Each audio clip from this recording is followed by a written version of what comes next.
এই গ্রামটির নাম বহরমপুর। গ্রামটি দেখলে যেন মনে হবে শিল্পীর তুলিতে আঁকা একটি জীবন্ত ছবি।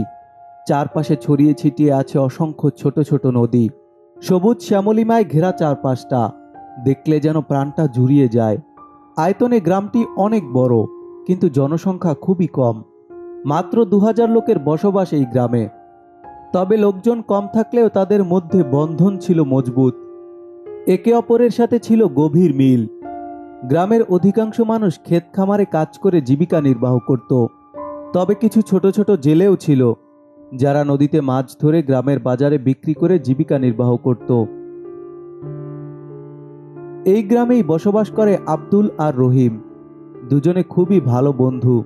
তাদের জীবিকা নির্বাহের পথ ছিল ভিন্ন। প্রতি সপ্তাহে শুক্রবার এবং মঙ্গলবার বহরমপুর গ্রামে আড়াই নদীর পাশে হাট বসত।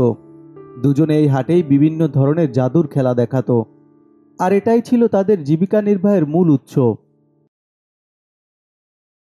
রহিম, মানুষের ভিড় জমে গেছে, আর দেরি করিস না, শুরু কর তোর জাদুর খেলা। প্রিয় গ্রামবাসী, আজ আমরা আপনাদের জন্য নতুন কিছু জাদু নিয়ে এসেছি, যা আপনারা আগে কোথাও দেখেননি। হ্যাঁ, তাড়াতাড়ি শুরু করো। তোমাদের জাদু দেখার জন্য এই বৃষ্টির মধ্যেও 3 কিলো পথ হেঁটে এসেছি। শুধু হেঁটেই আসিনি, আসার আগে বউয়ের লুকানো টাকাও সাথে করে নিয়ে এসেছি। আজ জাদু দেখিয়ে খুশি করতে পারলে সব তোমাদের দুজনের। হা হা হা হা হা। সবাই ভালো করে দেখুন, আমার হাতে একটা 50 পয়সার মুদ্রা। এই যে দেখুন সবাই, আমার হাত কিন্তু একদম খালি, আর কোনো পয়সা নেই আমার কাছে। দেখেছেন সবাই? হ্যাঁ হ্যাঁ, দেখেছি। তোমার হাতে আর কোনো পয়সা নেই। ওই ফুরফুরারি ফুরফুরারি ফুরফুরারি, 50 পয়সাকে 5 টাকার পয়সা বানিয়ে দাও তাড়াতাড়ি। ছু মন্ত্র ছু। এই দেখুন, 5 টাকার পয়সা, একটা না, অনেকগুলো। বাহ, দারুণ! এটা অসম্ভব, কিন্তু তুমি করে দেখিয়েছো। এখন তো তাহলে তোমরা শুধু এই টাকা দিয়েই বড়লোক হয়ে যাবে। হা হা হা হা। দাদু, তা সম্ভব না। এখন আমি আপনাদেরকে এমন একটা ভয়ঙ্কর জাদু দেখাবো, যা দেখলে আপনারা সবাই ভয়ে আঁতকে উঠবেন।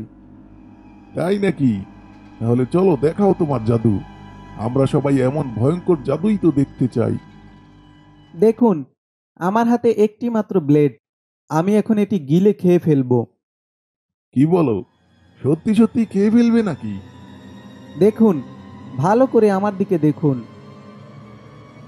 আরে, তুমি তো সত্যি সত্যি খেয়ে ফেললে। এখন কি হবে? দেখুন সবাই, আমি একটা ব্লেড খেয়েছিলাম, আর এখন কতগুলো ব্লেড আমার মুখ থেকে বের করলাম। এটা অবিশ্বাস্য! বাহ, দারুণ! কিভাবে করলে তুমি এটা? এখন তো মনে হচ্ছে শুধু ব্লেড বিক্রি করেই তুমি বড়লোক হয়ে যাবে। আহ আহ আহ আহ। এভাবেই চলছিল তাদের দিনগুলো। গ্রামের সাধারণ মানুষকে জাদু দেখিয়ে যা পেত, তা দিয়েই কোনো রকমে চলে যেত তাদের। বহরমপুর গ্রামের একেবারে শেষ দিকে বসবাস করত রাজা নামে একজন, যাকে মানুষ জাদুর রাজা নামেই চিনত। ওই গ্রামের সবথেকে বড় জাদুকর ছিল রাজা।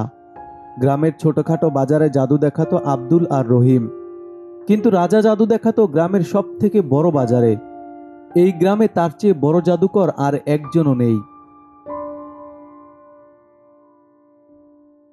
চল, আমরা দুজন রাজা ভাইয়ের কাছে যাই।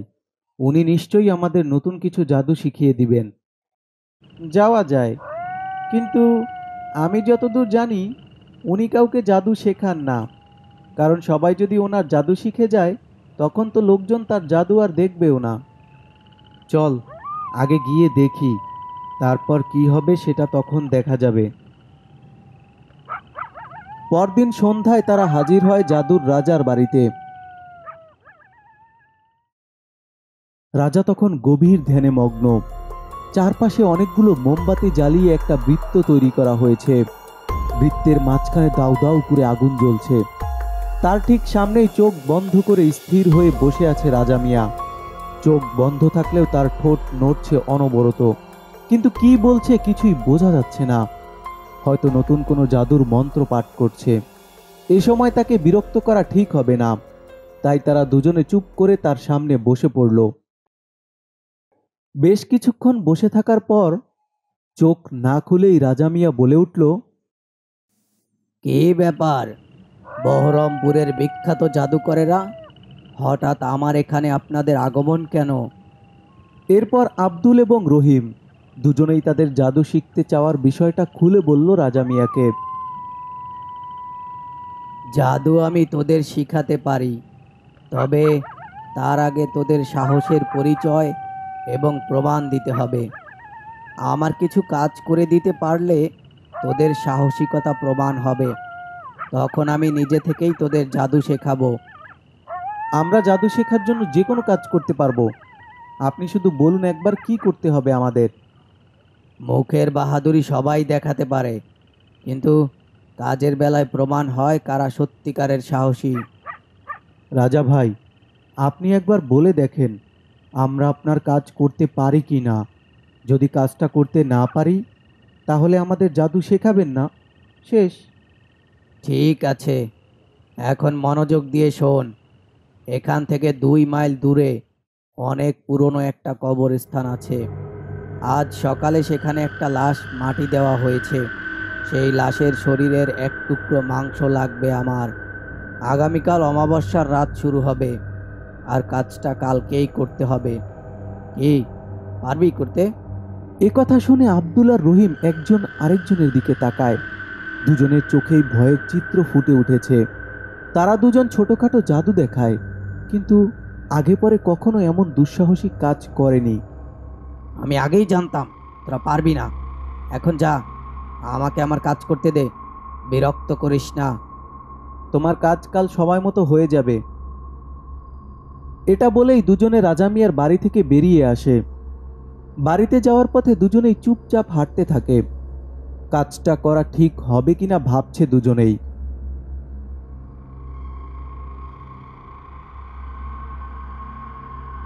এমন কাজ এর আগে আমরা কখনো করিনি, এটা করা কি ঠিক হবে আব্দুল? এত ভয় পেলে জীবনেও ভালো জাদুকর হতে পারবি না। ভালো জাদুকর হতে হলে কিছু ভয়ঙ্কর কাজ আমাদের করতেই হবে। এর মধ্যেই পশ্চিম আকাশে কালো মেঘের সারি দেখা গেল, সাথে ঠান্ডা হিমেল বাতাস। যে কোনো সময় বৃষ্টি নামতে পারে। এসব ভেবে ভয় না পেয়ে তাড়াতাড়ি পা চালা, বৃষ্টি নামলে একদম ভিজে যাব। ছাতা নেই কিন্তু সাথে। আব্দুলের কথা শেষ না হতেই শুরু হয়ে গেল ঝুম বৃষ্টি। আকাশ বাতাস কাঁপিয়ে বজ্রপাত পড়তে লাগলো। বৃষ্টির তীব্রতা আর বাতাসের কারণে প্রচণ্ড ঠান্ডা লাগতে শুরু করলো। রহিম, এই বৃষ্টি কমবে বলে মনে হচ্ছে না, দৌড় দে জোরে। পরদিন সকাল থেকেই তুমুল বৃষ্টি। বৃষ্টির পানিতে চারপাশ থই থই করতে লাগলো। একটার পর একটা বজ্রপাত পড়েই যাচ্ছে। আজ সারাদিনেও বৃষ্টি থামবে বলে মনে হচ্ছে না। বিকেল হতেই বৃষ্টি কিছুটা ধরেছে। দুজনের প্রয়োজনীয় কিছু জিনিসপত্র একটা ব্যাগে নিয়ে রওনা হলো কবরস্থানের উদ্দেশ্যে। সারাদিনের প্রচণ্ড বৃষ্টির কারণে একটু শীত শীত লাগছে দুজনেরই। রাস্তায় তেমন কোনো মানুষের আনাগোনা নেই। কেমন যেন চারপাশটা নীরব, নিরিবিলি, নিস্তব্ধ। দূর থেকে কিছু শিয়াল আর কুকুরের আর্তনাদ শোনা যাচ্ছে। বাতাসের কোনো নাম গন্ধও নেই। গাছের পাতাগুলো একদম স্থির হয়ে আছে। ছোটবেলা থেকেই অমাবস্যার রাত নিয়ে নানা রকম ভৌতিক গল্প শুনে এসেছে তারা, কিন্তু কখনো এভাবে অমাবস্যার রাতে বাইরে বের হয়নি। আজ শুধু বাইরেই বের হয়নি তারা, বরং কবরস্থানে ঢুকে লাশের শরীর থেকে মাংস কেটে আনতে যাচ্ছে তারা। ভাবতেই দুজনের চোখ ভয়ে ছোট হয়ে যাচ্ছে। হৃৎপিণ্ড কেঁপে উঠছে বারবার। দুজনে চুপচাপ হেঁটে যাচ্ছে, কারো মুখে কোনো কথা নেই। বেশ কিছুক্ষণ হাঁটার পর হঠাৎ দুজনে তাকিয়ে দেখল একটা খেজুর গাছের নিচে কম্বল মুড়ি দিয়ে কেউ একজন বসে আছে।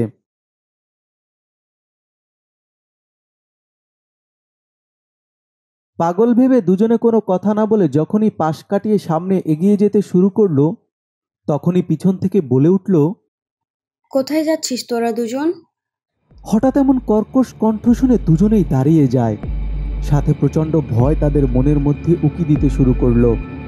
আজ কি তাহলে সত্যি সত্যি তাদের সাথে ভৌতিক কিছু হতে যাচ্ছে? মনে কিছুটা সাহস জুগিয়ে আব্দুল বলে উঠল, ইয়ে মানে আমরা তো একটু সামনে যাব। আমি জানি তোরা কবরস্থানে যাচ্ছিস। এ কথা শুনে দুজনেই প্রচণ্ড ভয় পেল। একজন আরেকজনের দিকে ভয়ার্ত দৃষ্টিতে একবার তাকালো।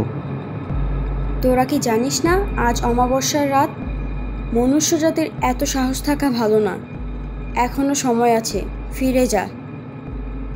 এসব বলেই কোথায় যেন হারিয়ে গেল মহিলাটি। চারপাশে তাকিয়ে দেখল দুজনে, কোথাও কেউ নেই, শুধু অন্ধকার আর অন্ধকার। চুপচাপ কিছুক্ষণ দাঁড়িয়ে ভাবল দুজনে ফিরে যাবে কিনা। হঠাৎ আব্দুল বলে উঠল, যা হওয়ার হবে, একবার যেহেতু সাহস করে বেরিয়েছি, এর শেষ দেখে ছাড়ব। এখন চল, এমনিতেই অনেক দেরি হয়ে গেছে। আব্দুল, আমি বলি কি, আমাদের ফিরে যাওয়া উচিত। হয়তো মহিলাটা আমাদের ভালোর জন্যই সাবধান করে দিয়েছে। রহিম, এখন ভয় পাওয়ার সময় নয়। যা করতে এসেছি তা করেই যাব। কাজটা না করতে পারলে আমরা জাদু শিখতে পারবো না। এটাই সুযোগ আমাদের। দরকার হলে আমি একাই যাব, তুই ফিরে যা। এটা বলেই আব্দুল হাঁটা শুরু করলো কবরস্থানের দিকে। রহিম বুঝতে পারছে না সে কি করবে।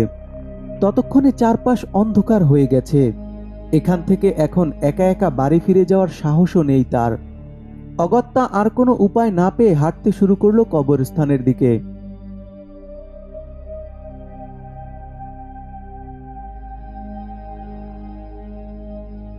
অবশেষে তারা পৌঁছে গেল কাঙ্ক্ষিত কবরস্থানে। চারপাশে একবার তাকিয়ে দেখল, দেখেই বোঝা যাচ্ছে অনেক পুরনো এই কবরস্থানটা। আশেপাশে অসংখ্য ভাঙাচোরা কবর। ওই যে নতুন বাঁশ দিয়ে চারপাশ ঘেরাও করা, ওটাই নতুন কবর। আমরা ওটাই খনন করব। চল, তুই লাইটটা ধর, আমি কবর খুঁড়তেছি। এটা বলেই আব্দুল কোদাল দিয়ে কবর খনন শুরু করলো। রহিম লাইট হাতে দাঁড়িয়ে আছে আর বারবার চারপাশে তাকাচ্ছে। বেশ কিছুক্ষণ খনন করার পর লাশ বেরিয়ে আসলো। ধবধবে সাদা কাফনের কাপড় দেখা গেল। ততক্ষণে আব্দুল ঘেমে একাকার হয়ে গেছে। ছুরিটা দে তাড়াতাড়ি। ছুরি দিয়ে দ্রুত লাশের এক পাশ থেকে মাংস কেটে নিল আব্দুল। তাকিয়ে দেখল লাশ থেকে তাজা রক্ত বেরিয়ে আসলো। কাফনের কাপড় লাল হয়ে গেল। মুখ থেকে কাপড়টা সরিয়ে দেখতো লাশটা কার। রহিমের কথা শুনে ভয়ে ভয়ে আব্দুল লাশের মুখের উপর থেকে কাপড়টা সরাতেই দেখল এ তো সেই মহিলার লাশ, একটু আগে যার সাথে দেখা হয়েছিল। ভয়ে দুজনের বুকে কম্পন শুরু হলো। হঠাৎ মনে হলো চারপাশে অসংখ্য মানুষের পায়ের শব্দ। মনে হচ্ছে তারা এগিয়ে আসছে এই দিকে। শুরু হলো তীব্র বাতাস। শো শো শব্দে চারপাশের গাছপালা দুলতে শুরু করলো। হঠাৎ একটা হাত এসে আব্দুলের হাত চেপে ধরলো। দুজনে তাকিয়ে দেখলো লাশটা তাকিয়ে আছে তাদের দিকে। একটা হাত দিয়ে শক্ত করে আব্দুলের হাত ধরে আছে। এটা দেখে দুজনে প্রচন্ড ভয় পেল। রহিম, ব্যাগটা নিয়ে দৌড়া। এই কথা বলা মাত্রই দুজনে ছুটতে শুরু করলো। জীবন বাঁচানোর জন্য প্রাণপণে ছুটতে লাগলো দুজনে। শুনতে পেল পেছন থেকে কর্কশ কণ্ঠে বলে উঠল, আমি তোদের শেষ করে দেব। আমাকে কষ্ট দিয়েছিস তোরা, আমার হাত থেকে পালিয়ে বাঁচতে পারবি না।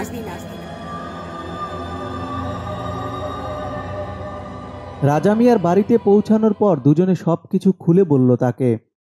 সবকিছু শুনে একটু ভয় পেল রাজা মিয়া। যা হওয়ার হয়েছে, ভয় পাস না, এসব একটু হবেই।